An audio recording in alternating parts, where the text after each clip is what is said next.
Welcome to the Rabbit Hole Club, where we're keeping it surreal and talking about all things odd, mysterious, and paranormal. This is show 009.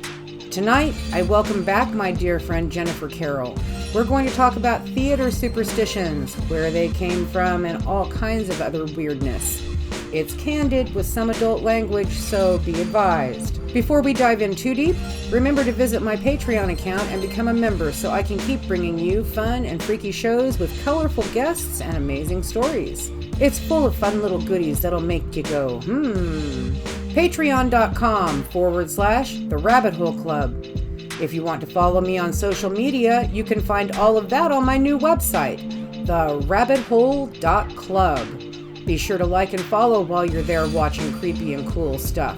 If you or someone you know would like to share a scare, personal experience, or anything else odd and unusual, you can call my hotline at 816-514-5084. Leave a message there or send an email to submit@therabbithole.club. I'll be happy to do an interview, play your message on the air, or read your experience to my listeners. And now, on to the show. Let's talk about two theater superstitions. Because and we'll start with the ghost light, okay? Because there are so many, like the rubber duck. Now that's individual to that particular theater. Yeah. But all theaters worldwide have a ghost light. They do. Why? There are a couple of theories. I mean, the most practical theory is because the ghost light is a light. Usually it's a single light bulb on a stand that is rolled to downstage center, and it's turned on and left on when nobody's at the theater, when the theater's dark. The practical application for that is that you can walk into the dark theater and to get to the turn on the lights, you have some light so you don't accidentally fall off the edge of the stage or trip over props or scenery or anything like that. You don't get hurt. It's a safety issue. Now, the other side of that is that it is there to basically ward off spirits from messing with the sets and the props. The other aspect of that is that when the theater is empty, most ghosts in theaters are theater people. Yes. So that they have light to do their own show. So they don't have to leave the stage when everybody else is gone. Yeah. Because that kind of ties in with the other superstition that theaters are always dark at least one day a week. Usually on Mondays. And by dark, we mean that there's no performances, nothing happens in the theater. Right.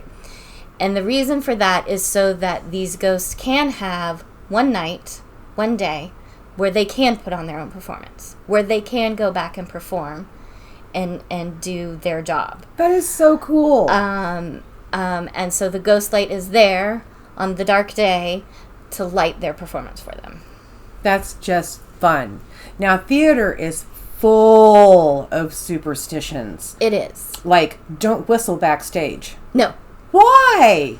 Okay, so in the beginning of theater, the beginning days of theater, the people that knew how to rig, tie knots, work with lines, were sailors. All that stuff that hangs over everybody's heads. The head. Right. All of the scenery, the drops, the lights. They didn't have lights overhead then. But the scenery that hangs overhead, the people that knew how to rig that and how to tie the knots so that they stayed were sailors. Okay. Now, on ship, if you have somebody that's way up in the sails and somebody on deck, it's hard to yell back and forth. So they would whistle. Okay. Different cues to each other. Okay. So since sailors were the ones that were controlling the scenery, then they would just whistle their cues. They'd have certain sequences of notes or cadences that they would whistle for a cue. So if you whistled the wrong sequence of notes, you could have a piece of scenery come in on your head. So you don't whistle backstage even now. No. I mean, even though, they don't, we have cue lights. They don't whistle for their cues, but it's still, you don't whistle backstage. It's bad luck. Just like you never tell a performer good luck. No. So in theater, you tell them to break a leg. In ballet, you say merd, merd, merd.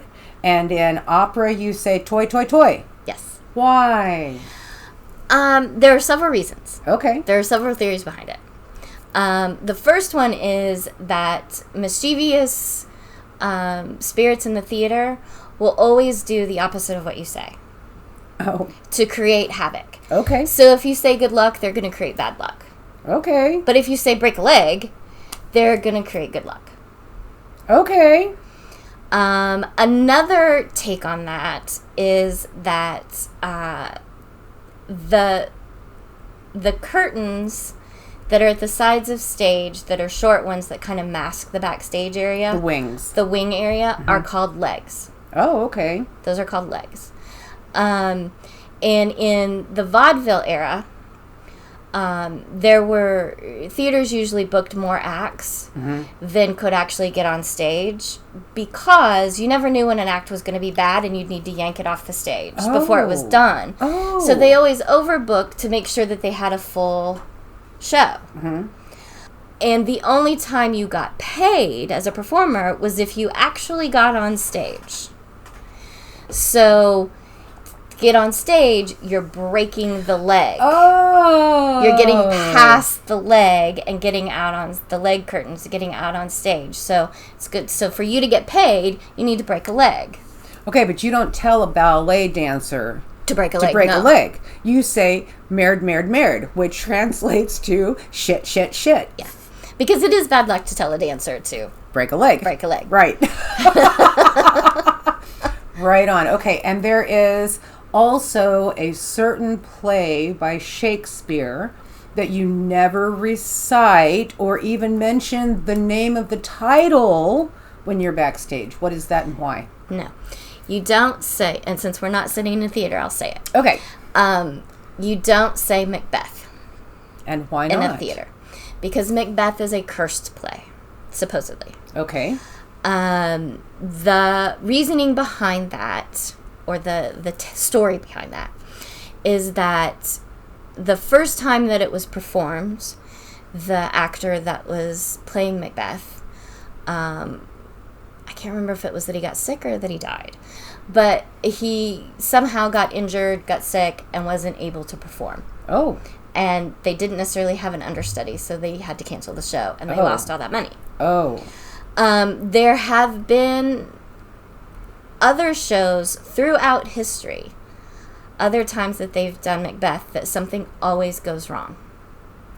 Oh, wow. Something, even the most recent revival of Macbeth, they had to close it for a while because, and I'm blanking on the name of the actor, he's a famous actor, who was playing Macbeth and caught COVID. Oh! And so they had to close it while he got over COVID. While he was quarantined and got over COVID. Now the other theory is because of the witches that are in. Oh, they're in the play. There are 3 witches in the play. Right. And that's where the whole line toil, magic and toil and whatever that is. Yes, I that remember. whole line. It's believed that that's actually true witchcraft, and that it brings evil spirits into the theater. So it's like a conjuring in a play. Yeah. That it's actually that when they do that scene, they're actually conjuring an evil spirit. Oh, well, that's just yuck. Yeah. Now, if you are a person who is in a theater and you say the name of the Scottish play, because when you're in a theater, you just call it the Scottish play. Okay. Because Macbeth is set in Scotland. Right. If you say the name, then there is like the anti-curse. Which is? Well, some people will tell you different things. Okay. The main one is you have to go outside, spin around 3 times, spit, and then curse. A lot of times they say you have to say a Shakespearean curse. Others say that you just have to curse. Oh, like, so you cuss. What? Now, when I accidentally did it, my freshman year of college. What'd they make you do? They made me go outside and run around the entire building counterclockwise 3 times. Oh, wow. Now, and we were in Taylor Auditorium, and it's not just the auditorium. It's the school. It was like the whole building that is like the theater department and the music department and the art department. Like, we're all connected. I had to go run around. Oh, my God. I didn't necessarily run, but I did end up going around it 3 times. And did you break the curse?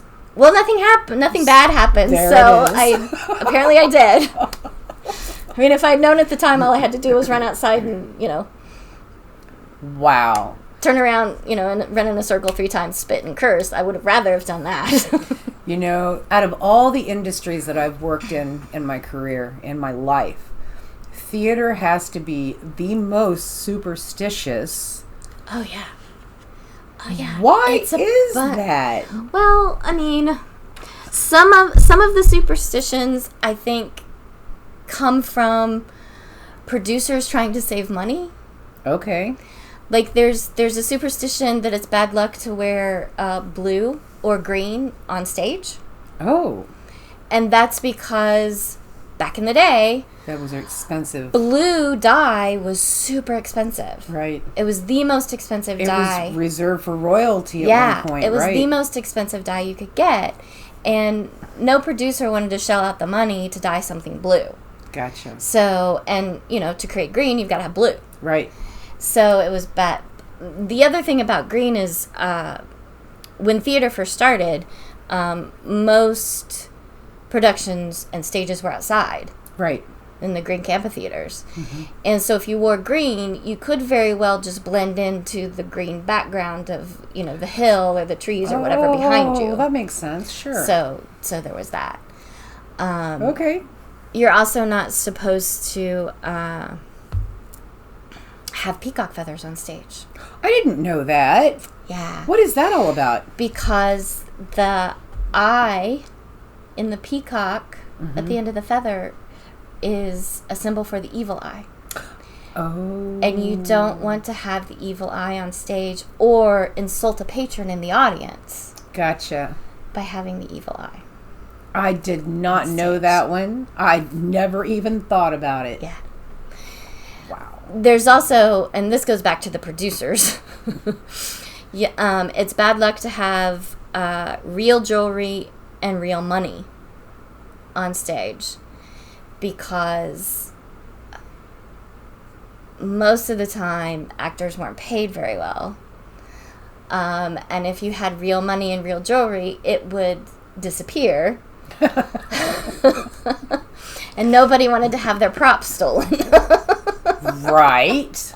And have to constantly replace their props. Well, I know that that's still, before every show that I've ever done, they have somebody come around, usually some kind of a production assistant, come around before every show and collect everybody's valuables and put them someplace safe.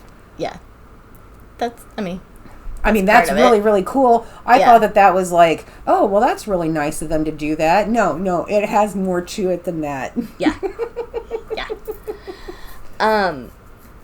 There's also, I know that everybody's seen where, usually opening night, the lead, especially in ballets, the female lead will get flowers. Right, yep.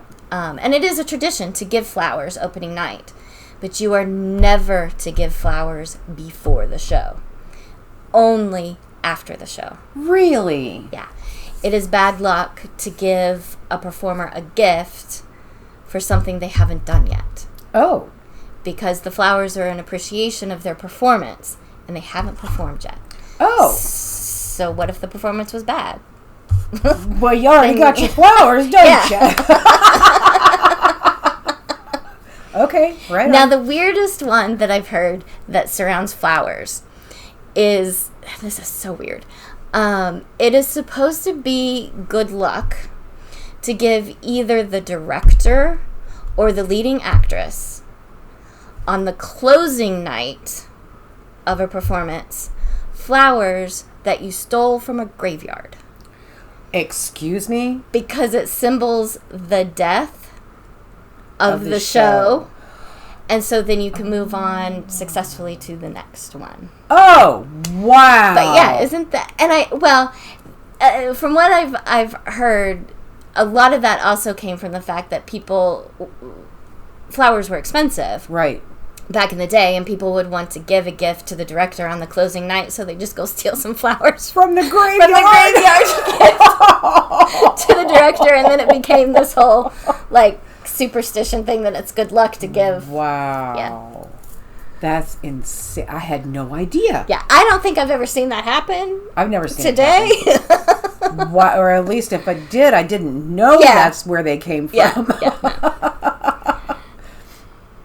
Yeah. So, can you think of any other superstitions that we missed? There are a few small ones. They believe that it's bad luck to say the last line or do bows before you have an audience. Oh. Really? Yeah. Because the play is there for the appreciation of the audience, so you don't bow without an audience. This is why a lot of times the final dress is an invited audience. I wondered about that. So that they can rehearse the bows. Because you don't bow to an empty theater. It's bad luck. That is crazy. Because I had noticed that. I had noticed that they don't usually practice bows until they have some people in the audience. Yeah. Oh, that's insane. Wow. Okay. Right on. There's also the thought that if you have a bad dress rehearsal, you'll have a good opening night. We've had numerous accounts of that being exactly true. Yeah. I couldn't even count the number of those that's absolutely true. Yeah. So I can't, dancers are really hard on themselves. Yes, they are. When they feel like they've made a mistake or when they feel like they haven't done as well as they should. Yes. So if I ever have a dancer come to me and they're upset about how they went for their dress rehearsal, I always make sure to tell them, well, that means you're going to have a good opening night. And they do. And yeah, they do. Wow. I did not know that, but I've seen it happen so many times. Yeah. Wow. Okay. Right on. That's kind of most of that. There's another one that goes back to ghosts, that it's good luck to leave one seat in the theater open. Right. For the ghost to sit in so they can watch the show. I know that there are some theaters out there that actually have a seat reserved in the audience that nobody ever sits in because that's the ghost seat. I have heard about that one. Yeah. And they've had ghosts sit in those seats, as a matter of fact. Wow. Oh, Jen, I can't thank you enough. This has been such a fun show. It has. You're welcome. If you guys can think of anything else you'd like to add or any questions that you have, please be sure and send us an email at submit@therabbithole.club, or you can call 816-514-5084. Thanks and have a great evening. That's my show for this week. Special thanks, as always, to my amazing family and my wonderful boyfriend for getting this project off the ground and indulging me down this crazy rabbit hole. Next week, I'll have Jennifer Carroll back again as my guest, and we'll be talking about spirit guides. Don't miss it. Thanks for listening, and keep it surreal.